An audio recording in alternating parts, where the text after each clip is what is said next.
Problem பாருங்கள். Next 2 power 100 இதில் பாதி அளவு என்ன அப்படிங்கிற மாதிரி கேள்வி கேட்டிருக்காங்க. ஆப்ஷனும் கொடுத்துருக்காங்க. ஸோ 2 பவர் 100 இதில் பாதினா நம்ம பார்த்த உடனே ஆப்ஷனை பார்த்த உடனே என்னென்னா 2 பவர் 50 அப்படின்னு போட்டுருவோம். அதுதான் தப்பு.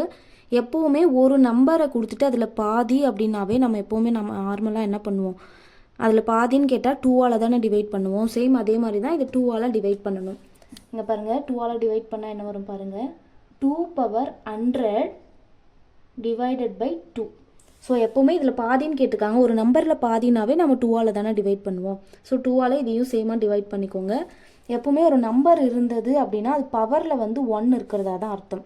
ஸோ எந்த நம்பராக இருக்கட்டும் அந்த நம்பர் மேலே பவர் 1 அப்படின்னு இருக்கிறதா தான் அர்த்தம். ஸோ இதை வந்து பார்த்திங்கன்னா இந்த ஃபார்முலாவில் யூஸ் பண்ணிக்கோங்க. a power m divided by a power n it is equal to a power m minus n. So இந்த ஃபார்முலா யூஸ் பண்ணி தான் இங்கே எழுத போகிறோம். இங்கே பாருங்கள். ஸோ இது மேலே போகும்போது என்ன ஆகும், 2 பவர் 100 minus 1. ஏன்னா a power m divided by a power n it is equal to a power m minus n. Base சேமாக இருந்தால், இந்த டிவிஷனில் பேஸ் சேமாக இருந்ததுன்னா பவரில் இருக்கிறத மைனஸ் பண்ணணும். அதுதான் இங்கே ரூல். ஸோ மைனஸ் பண்ணால் என்ன வரும் பாருங்கள், 2 பவர் 99. அப்போ ஆன்சர் 2 பவர் 99. ஆப்ஷன் பி தான் கரெக்ட்.